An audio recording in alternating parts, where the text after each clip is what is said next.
Pushkin.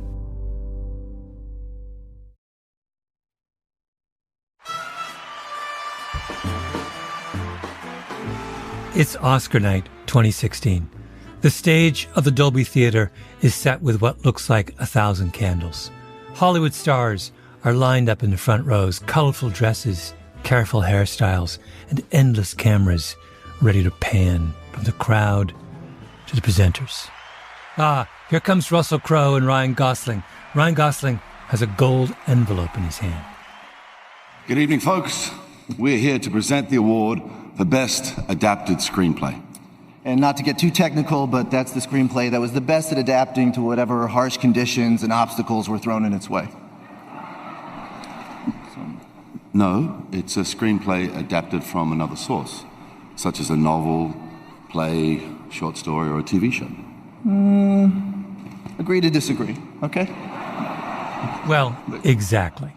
Because what are we interested in this series on Development Hell? The maladapted screenplay.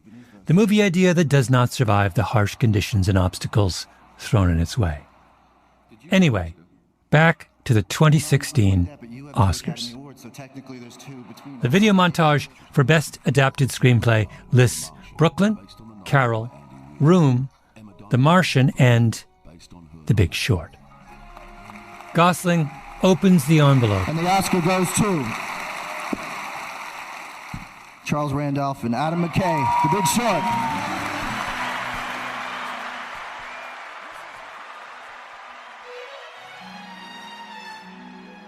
Allow me a little bit of name dropping. Charles Randolph, winner of that Oscar, is my neighbor and my best friend. I met him 25 years ago when he just started screenwriting. And since then, he's done The Life of David Gale, The Interpreter, Love and Other Drugs, Bombshell, and Big Short.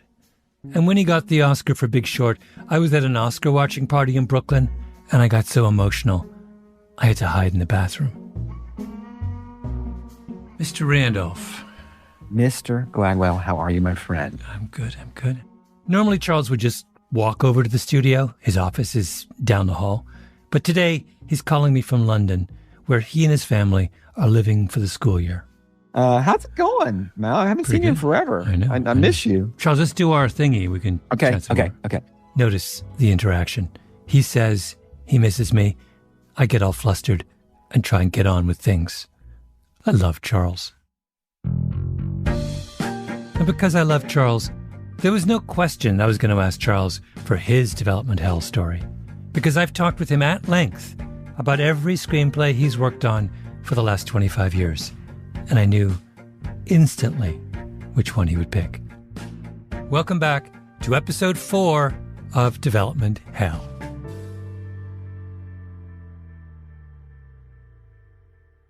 So tell me how that whole thing begins. Start at the beginning.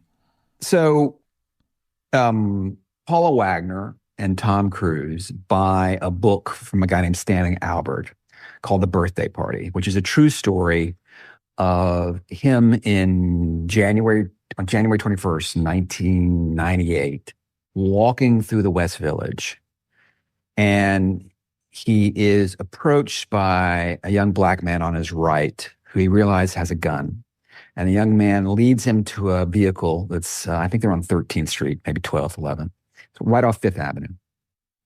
And there's another young black man waiting who opens the door, and a third young black man in the car. And they basically kidnap him to steal money out of his bank account. And what's interesting is they're incredibly young. I think the oldest one is maybe just turned 18. His name is Lucky. The others are 16 and I think 14. And they have no clue what they're doing, right? They have no understanding because they don't have bank accounts, right? So they have no understanding that ATMs have a limit. They don't believe it at first. They see how much money he has in his account. I think it's over $100,000. So they anxiously want to get that money.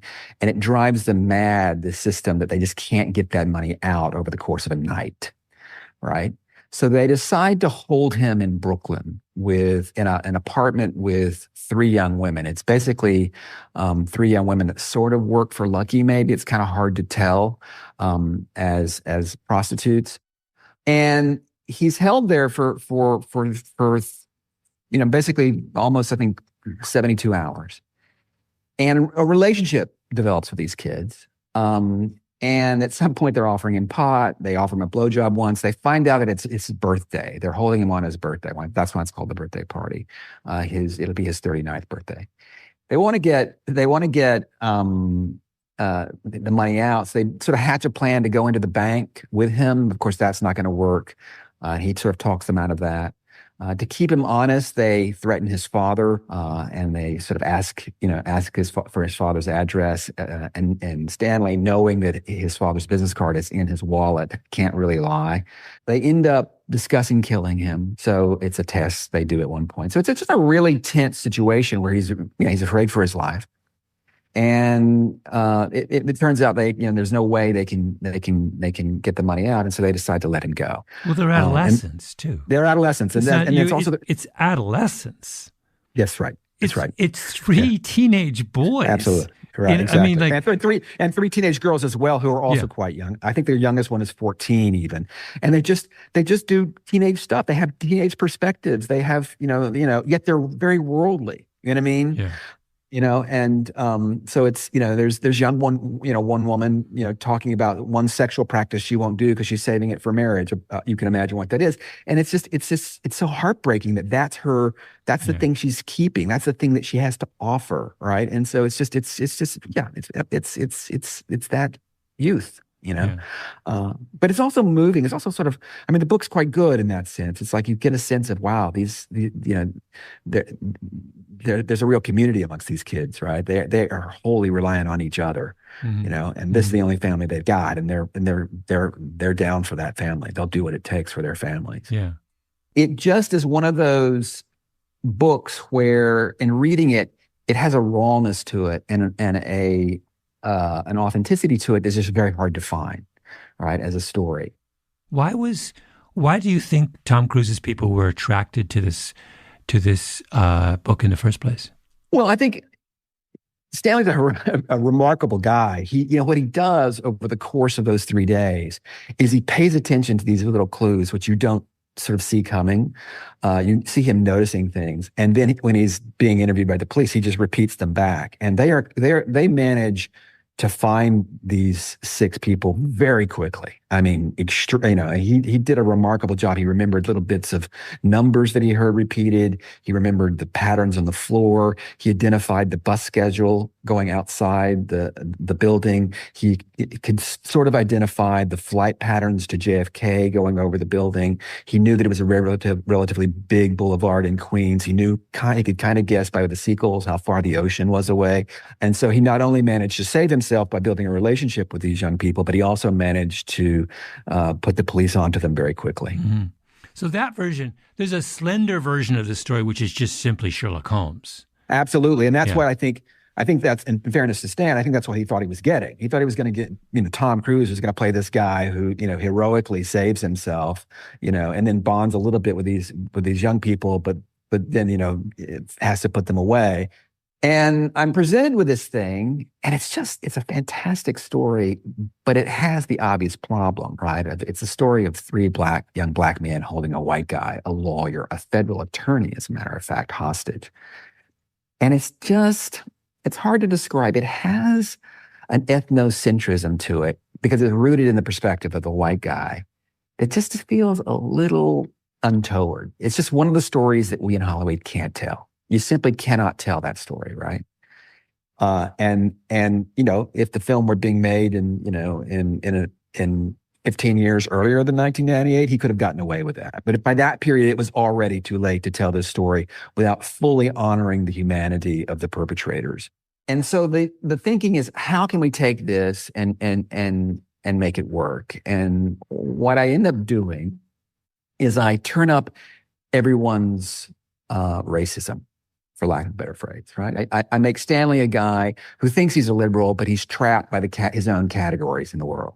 I make these kids who have very few opportunities and are trapped in their own kind of perspective of the other. So these are a group of people who, even though Stanley's being held in this apartment, blindfolded, and basically in a big room with 6 kids, 6 young people, he can't see them really, literally and metaphorically, and they can't see him, right? And then what happens is, in the script, he starts to rebel against this situation. He gets angry, and they start to work through their own prejudices against one another, and it sort of culminates in a scene where, basically he unloads on them, and he gives voice. I think a little bit of that old essay from Podhertz. Is it Norman? Can you remember? Was it Norman Podhertz? Norman Is that Podhertz. right? Your Yeah. Negro problem and mine? Exactly. My Negro problem. My 1963. Negro problem and yours. Yes, exactly. That's right. Yeah. Actually, both Charles and I got it a little wrong. It's My Negro Problem and Ours by Norman Podhoretz, published in 1963. It's a famous, and if you read it today, really unsettling essay, where Podhoretz confesses to, quote, the hatred I still feel for Negroes, quote, based on his experiences growing up as a working-class Jewish kid in a tough neighborhood in Brooklyn. And the way, I give Stanley basically that perspective. He is someone who's both understanding of where they come from, but angry that they still act as though the door is closed to them, and I could actually read it for you because I had it on the script. I can read the scene to you if you want it. I do. But I want you to. Yes, I do want you to. That? Yeah. And you'll see. I mean, the piece is, it's quite raw, really. It's in an era prior to current sensibilities. I think I wrote it in 2007, 2008. And you kind of get a feeling for the script in terms of it's taking some risk. Let me put it that way. He's been held for a few days, right? So the kids are in the room. Stanley's there. He's looking away from them. He's not, they let him take his blindfold off, but he's facing the wall. Lucky. Stanley, let me ask you something. If you had a chance to put me away for life, would you do it? Stanley considers. Stanley, you know where I live. You know where my father lives. I don't know who you are. I don't know where we are. I don't care. I just want this whole thing to be over. Lucky contemplates the flat sincerity of Stan's answer. Then he laughs. Everyone looks. It's a strained laugh. That's right, Lucky says. Make the Negro think he's got a chance. Open that door wide, then boom. He slaps his hands together in Stan's ear. Stan flinches. As Lucky stands and turns away from him, Stanley mutters, grow up. Pardon? I said grow up. Yeah, I heard you. Shoot me or let me go. Either way, stop pretending that you're the victim here. Stop whining. There's no anger in his voice. The door's open, Lucky, okay? Not always, not everywhere, but after 30 years of people like me, it's pretty much fucking open. If you'd stop worrying about being a Negro, maybe you could just walk through it. And if you don't blame the rest of us. White man's keeping you down. White man's put crack in the hood. White man's giving you AIDS. Please, grow the fuck up. A stunned silence. Lucky steps back over to him, looks down on the back of Stan's head with confused menace. Stanley's not done. The door's open, he says. Deal with it. You're just too proud to walk through or afraid. It's either that or you're just plain lazy. Lucky grabs Ren's Tech 9. He yanks Stan backwards by the scarf and crams the muzzle into his mouth. Stan retches. Mystic screams. Stan forces himself to keep his eyes shut. Stan, Lucky says. Grabbing Stan by the tie, gun still in his mouth, Lucky drags him to the hallway. Sin and Ren push through. Stay here, Lucky yells. Lucky forces Stan down the hall. He thinks he's taking him to the bathroom, to his execution. Instead, he pushes Stan hard against the front door. There's your door, Lucky says. He pulls Stan back, opens it wide, gets behind him. Open your fucking eyes, he says. Stan's POV on the building landing framed by the open front door. Dark and dangerous freedom. Lucky presses the gun to Stan's back. Door's open, Lucky says. Go on. Bounce. Walk through. Walk through. He's angry now. Stan doesn't move, can't move, a decisive beat. Yeah, Lucky says. Ain't that easy. Lucky slams the door. He turns to see Stan, has his eyes still closed, as always, refusing to see him. He gets right in the white man's face and whispers, "Negro." Oh, wow. Wait, so in the book... That doesn't happen. No, at all. And so this is the problem, right? The problem is, to earn the right to tell this story, you have to sort of reframe it, and you have to take its underlying racist complexity, and you have to make it the theme. You have to thematize that complexity, right? And that's what we do. When we get back, Charles talks about adaptation.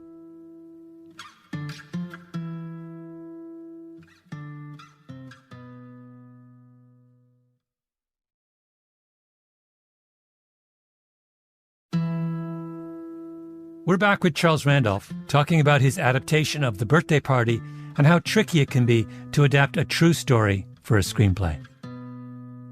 I'll give you another, not related to me, but a very good example. I ran into Robbie Robinson, who is the Michael Keaton character in Spotlight, who's the editor on the Spotlight team. So Spotlight is the movie about the Boston Globe's investigation of Catholic priests suspected of pedophilia, among other things.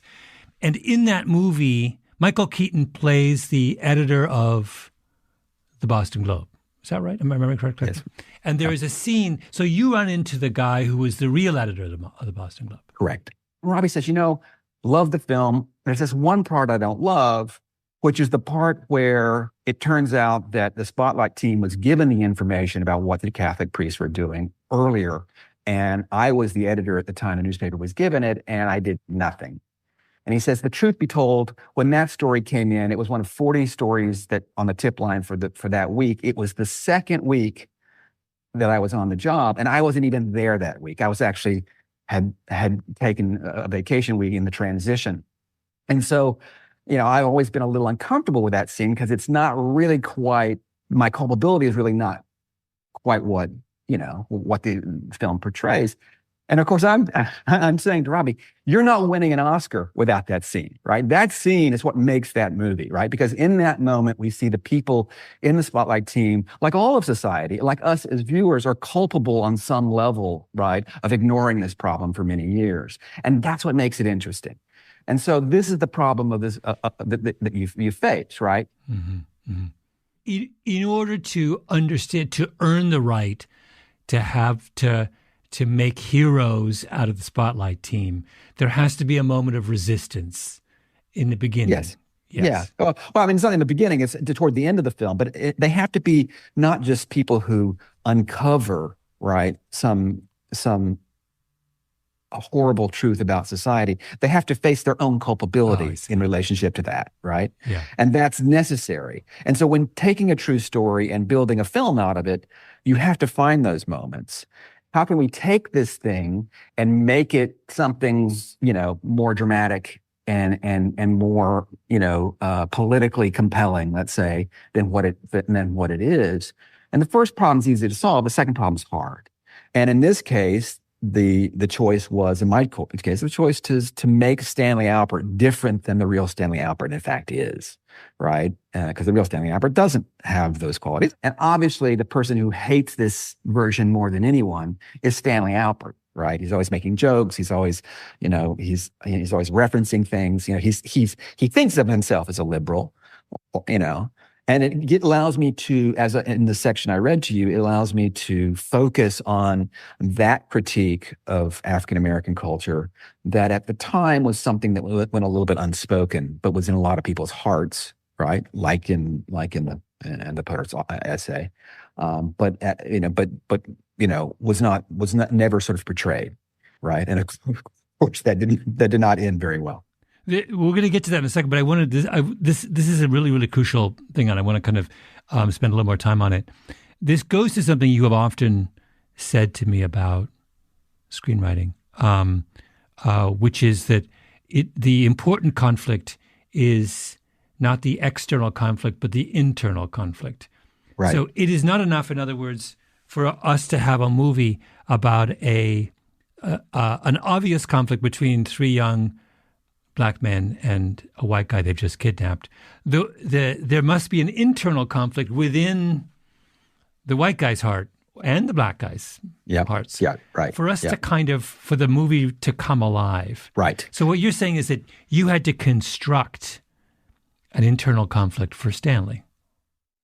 Correct. And that means I have to move away from the victim narrative, because victims inherently aren't, generally speaking, people who are facing that kind of internal conflict. They're facing, generally speaking, an exterior conflict. Mm. The minute where you step away from that narrative, it becomes a problem, obviously, for someone who sort of feels like they're a victim, right? Yeah. But it also makes a better story, right? And this is part of the problem with the moment, in which we're recording this podcast, is that there is such an attempt to elevate victim stories, to platform people without often the sort of constituent internal conflict that's going to make them fully human and fully engaging, right? Mm-hmm. And that's why so many of those films fail to work or fail to make money, is because they don't solicit our attention fully, right? Because there's a reason Schindler's List is focused on Schindler and not the people in the camps, right? Because Schindler has a strong internal conflict, right? Mm-hmm. Which is much harder to do if you're, a victim of the Holocaust, right? Yeah. It's just, it's much harder to do.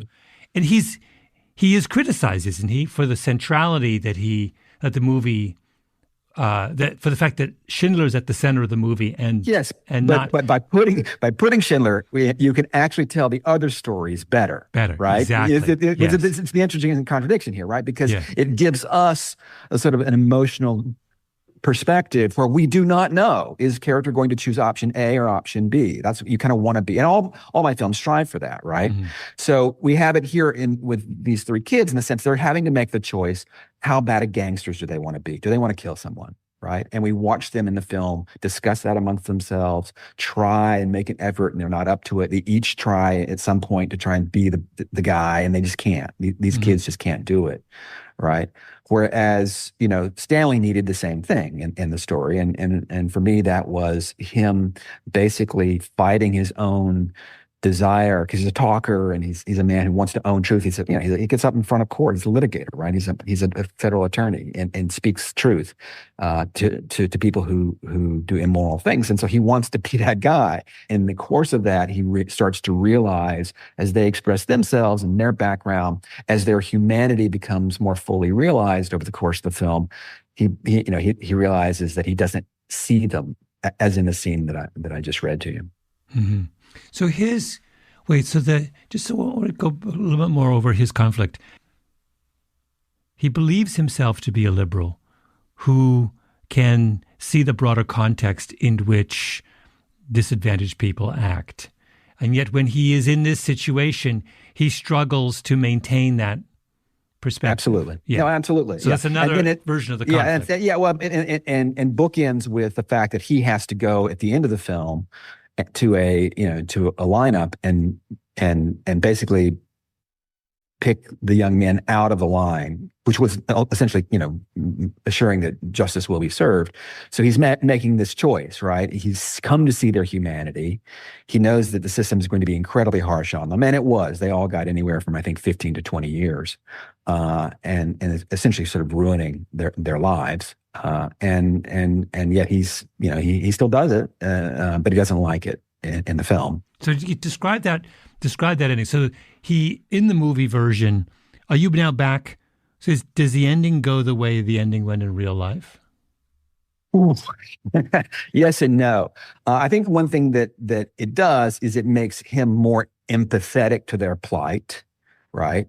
I won't say that the film sees their backgrounds as exculpatory, but the film does suggest that they deserve greater understanding than the system will give them because of the harsh backgrounds they come from. Mm-hmm. All of them, I think, are essentially, fatherless and have problematic backgrounds. And we hear a little bit about that in the course of the film. In the real story, no. In the real story, Stan Albert, a victim of a crime, wanted to see justice served, and justice was served. And I don't think he felt particularly ambivalent about it. I don't know. I mean, in my discussions with him after he read the script, it seemed to offend him that he owed them more than more than what was given to them in terms of how he portrayed them in the book. And he may not be wrong. I'm using his story for my own purposes, right? When we get back, Charles and I talk about who gets to tell whose stories. So in the movie version, they let him go. The young men are arrested, and is the climax of the movie him picking him out of the? No, it's them being sentenced. Oh, and remember, they haven't been able to look at each other really through the course of the film. It's sort of an interesting thing. He's got a scarf which they've blindfolded him with, so it covers most of his face, and then they turn him away. They never really get a chance to look at each other, and at the end of the film, he basically in the courtroom has a chance to lock eyes with Lucky, their leader, and the first time these two people can actually see each other. But he sort of comes to a place where he can see the other finally, and that's the best we can hope for that story. Yeah, it's a beautiful metaphors are running throughout this. That two people who literally and figuratively cannot see each other. Yeah. And then by the end of the movie... occupy the same space. Yeah. Even as they occupy the same space. And by the end of the movie, even as these young men are being sent off to jail, we, the audience, have some feeling that they're seeing each other for the first time. Right. Which is necessary because, as you say, if it's simply slam bam, if it's a Law and Order episode, then it's not interesting. And you can't do it, right? I mean, there is a history of obviously, the victim in TV shows and movies, being white and the perpetrator being black, but it's something that we've been uncomfortable with for a long time now, right? And certainly the idea of three black men preying on a white guy has always been, I mean, not always, but has been complicated in recent years. In the last 20, 30 years, it's been a complicated idea, right? And really, it's why this thing was sort of in development hell, because nobody ever got comfortable with it. So you finish the script, and tell me what happens next. Who do you take it to first? It goes immediately to a few directors. In fact, one director that first weekend calls me on a Sunday night, which never happens, based on the weekend read, incredibly excited about it and saying, I'm all in. I love this. This is fantastic. Come Monday, he goes in the office. He has two interns who are graduate students from NYU who are both black, who say, no, you can't do this. This is not going to work, and he backs out immediately. So he backs out 24 hours later. But there were a lot of directors who came on board. Unfortunately, there were no black directors available. I think a couple were approached. It was 2008, so there weren't quite as many as we have now, obviously, but no one was around. I think what we tried to do is we tried to tone it down. We tried to sort of tone down, I remember sort of sitting in the office with Paul going through and counting all the N-words and seeing how many we could take out just to sort of make it a little bit more palatable to people, because it's raw. It's very raw. Then what happens? Well, what happens is a couple directors go away, and nobody really works until the great Milos Forman. Milos Forman, famous for directing One Flew Over the Cuckoo's Nest in 1975. In 2007, he's well into his 70s. And Milos has a remarkable ability to do dramedy and comedy and drama at the same time. And Milos says to me when I first start unpacking the history of the project, he says, stop. It doesn't matter. If the characters are real, if the actors find in them real humanity and the actors bring their own truth to it, it will work. right? And all that other stuff will go away. And if it's problematic, we get rid of it in the editing room. At the time we called it political correctness, right? So don't worry about whether or not it's politically correct or not. If it's real and if it's human, and we will be totally fine. And he had another thing he would talk about, which was that, anytime you nestle up against censorship, you're in the zone where you're making something interesting. In fact, he would talk about how, and he's from Czechoslovakia, how, the great thing about having our actual censor is they tell you exactly where the line is. So everybody knows exactly where the line is. And so that you can approach the line with great subtlety, right? Because everyone knows where it is. And that's the thing that American culture does not have, is that sort of, no clear line. sense, Yeah. no line.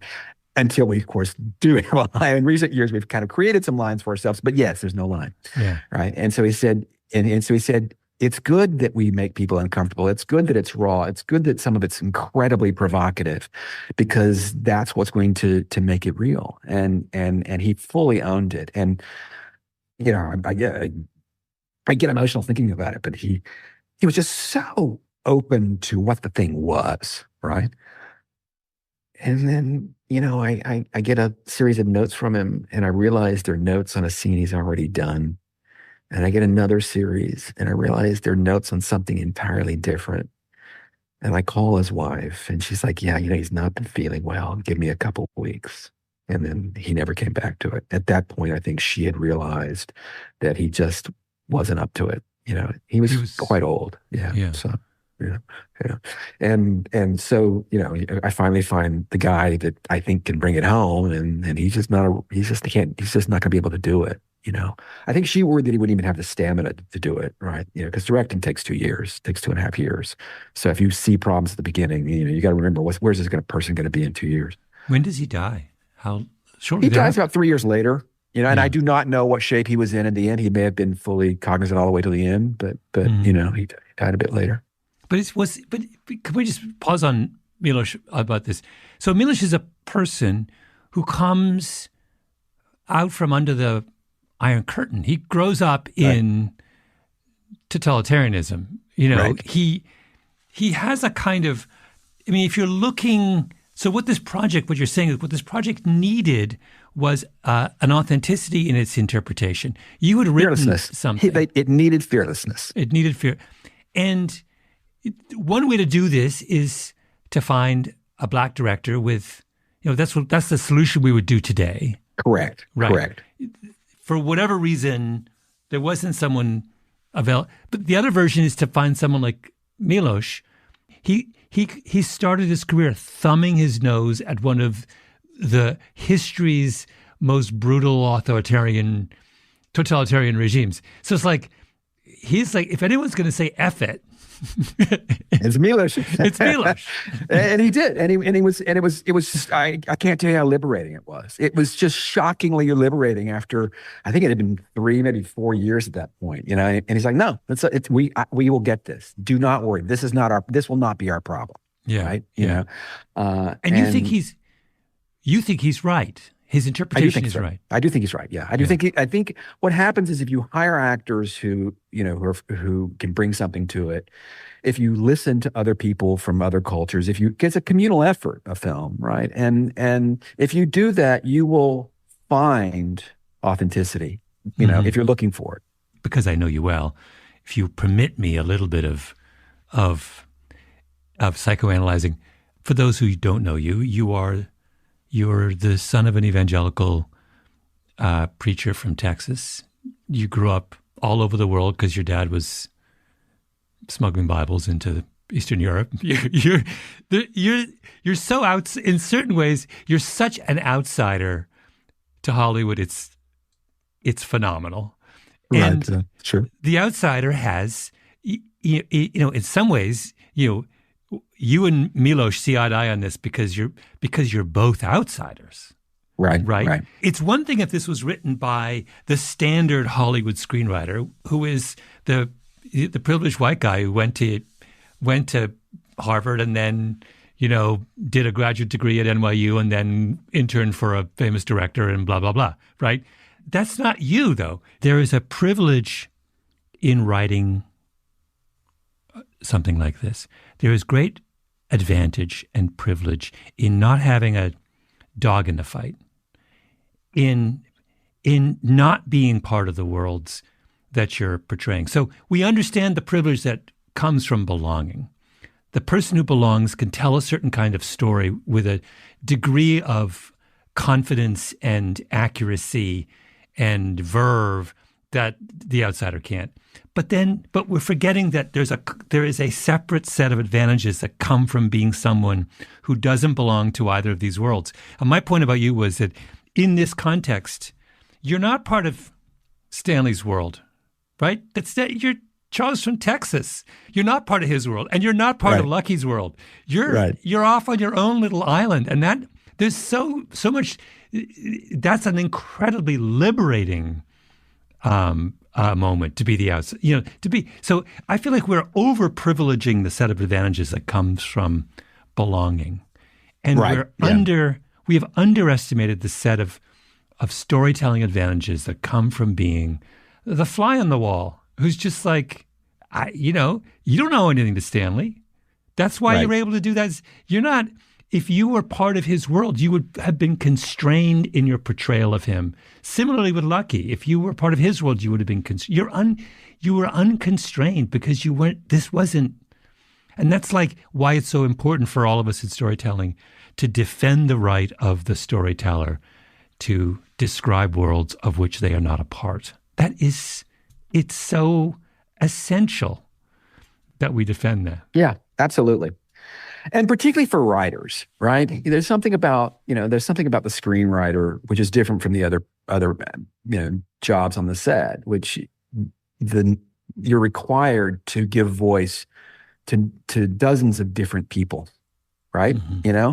And to be good at that, you need to be able to understand different types and embrace different worlds. And I do think you're right. We've undervalued in a way what it means to be someone who lurks above it a little bit, right?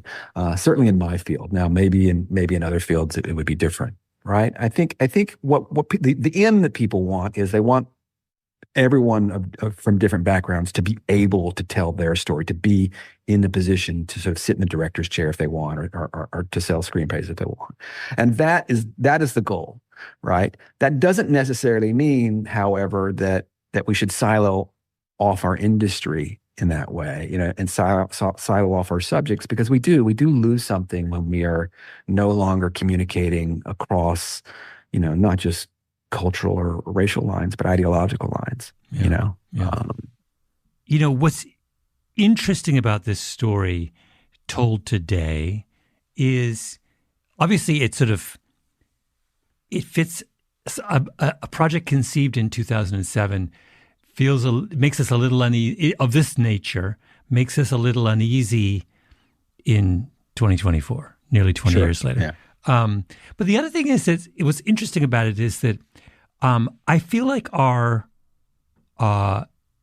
attitude towards projects like this on the kind of racial periphery have become binary.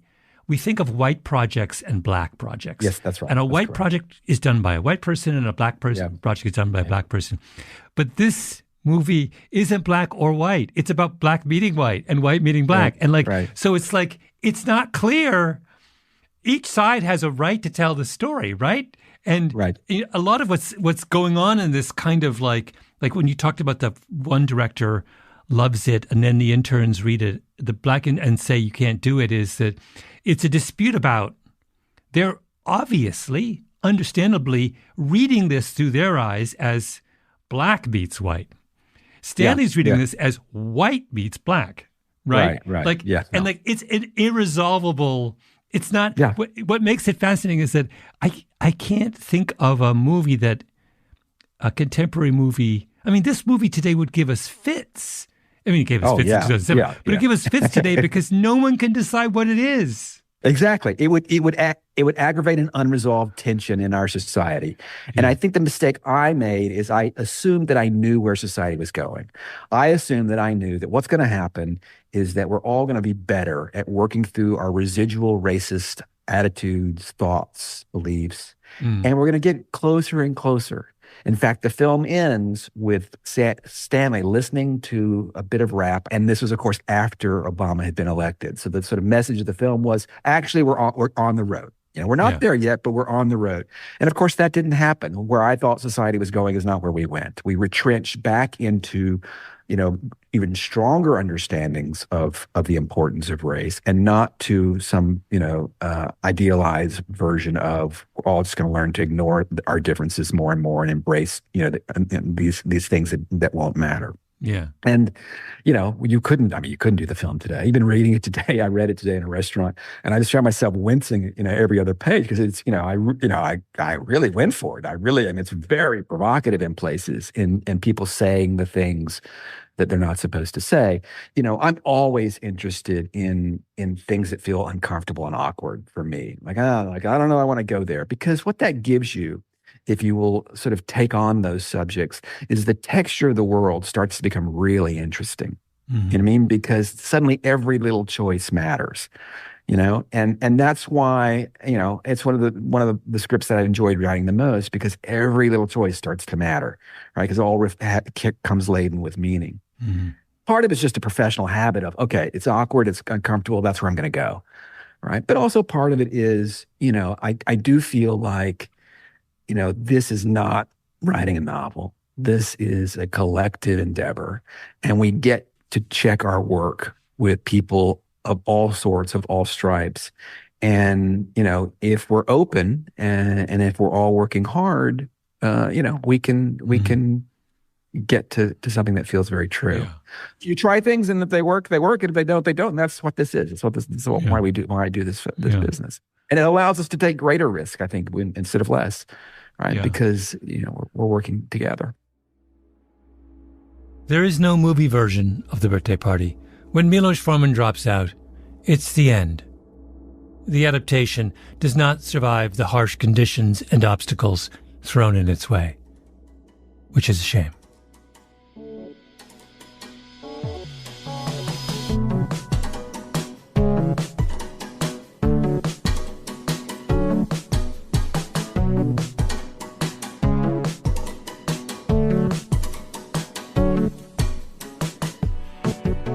This episode was produced by Nina Bird Lawrence with Tali Emlin and Ben Nadaf Haffrey.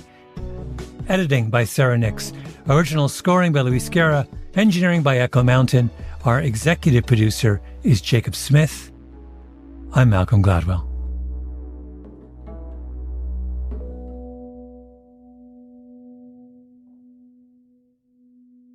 Next time on Development Hell, Patty Jenkins talks about her R-rated dog movie.